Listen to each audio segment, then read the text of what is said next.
America और भारत के बीच शुल्कों को लेकर चल रही तनातनी के बीच अमेरिकी राष्ट्रपति डोनाल्ड ट्रंप ने H-1B वीजा कार्यक्रम को बदलने को लेकर नई घोषणा कर दी है। इसके मुताबिक कंपनियों को प्रत्येक H-1B आवेदन के लिए $1 लाख यानी करीब 86 लाख रुपए का अतिरिक्त भुगतान करना होगा।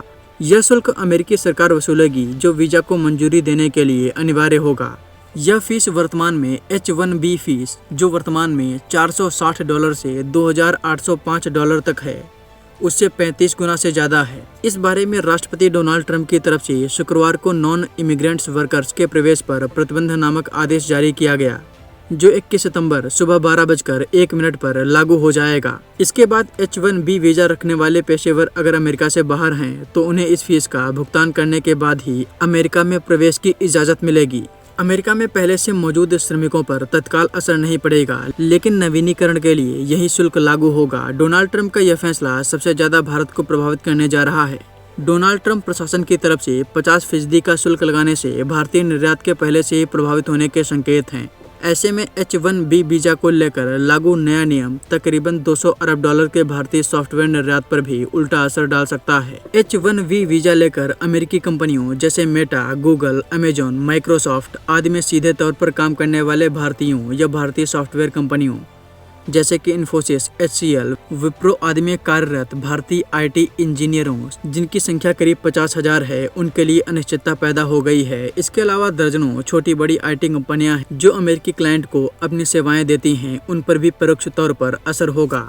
यह IT सेक्टर रोजगार की तलाश करने वाले भारतीय पेशेवरों के विकल्पों को सीमित कर सकता है। वैसे नीति आयोग के पूर्व CEO अमिताभ कांत और इन्फोसिस के निदेशक बोर्ड के सदस्य मोहनदास पै जैसे कई विशेषज्ञों का कहना है कि अब बेहद प्रतिभाशाली भारतीयों को स्वदेश लौटी प्रतिभाएं भारत को विकसित राष्ट्र बनाने में मदद कर सकती हैं। बहरहाल डोनाल्ड ट्रंप प्रशासन के उक्त फैसले से भारत में हड़कंप मचा हुआ है। नेता प्रतिपक्ष राहुल गांधी और कांग्रेस अध्यक्ष मल्लिकार्जुन खड़गे ने मोदी सरकार पर तीखा हमला बोला। IT कंपनियों के संगठन नाशमॉस ने भारतीय IT सेक्टर पर गहरे असर पड़ने की बात कही है। अमेरिका ने अभी तक जितना H-1B वीजा दिया हुआ है उसका 72% से ज़्यादा भारतीयों को मिला है। सिर्फ वर्ष 2025 में माइक्रोसॉफ्ट, अमेजन, मेटा जैसी दिग्गज अमेरिकी कंपनियां और नासा जैसी एजेंसी को 20,000 H-1B वीजा की मंजूरी दी गई है और इसका अधिकांश भारतीयों को मिला है। अब इन कंपनियों की लागत काफी बढ़ जाएगी। विदेशी मीडिया के मुताबिक सिर्फ अमेजॉन पर $3.6 अरब का बोझ बढ़ जाएगा, जहां 11,000 से ज्यादा भारतीय काम करते हैं।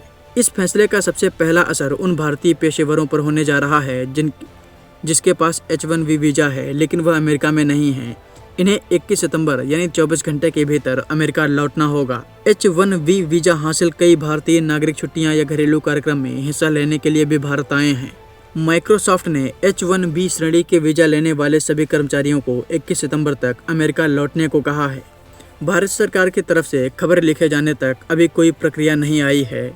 अगले हफ्ते लुटनिक से कारोबारी वार्ता करने अमेरिका जा रहे भारत के वाणिज्यिक व उद्योग मंत्री पीयूष गोयल ने PM मोदी की तरफ से शनिवार को दिए गए एक भाषण को सोशल मीडिया साइट पर पोस्ट करते हुए लिखा कि चिप हो या शिप, हमें भारत में ही बनानी होगी।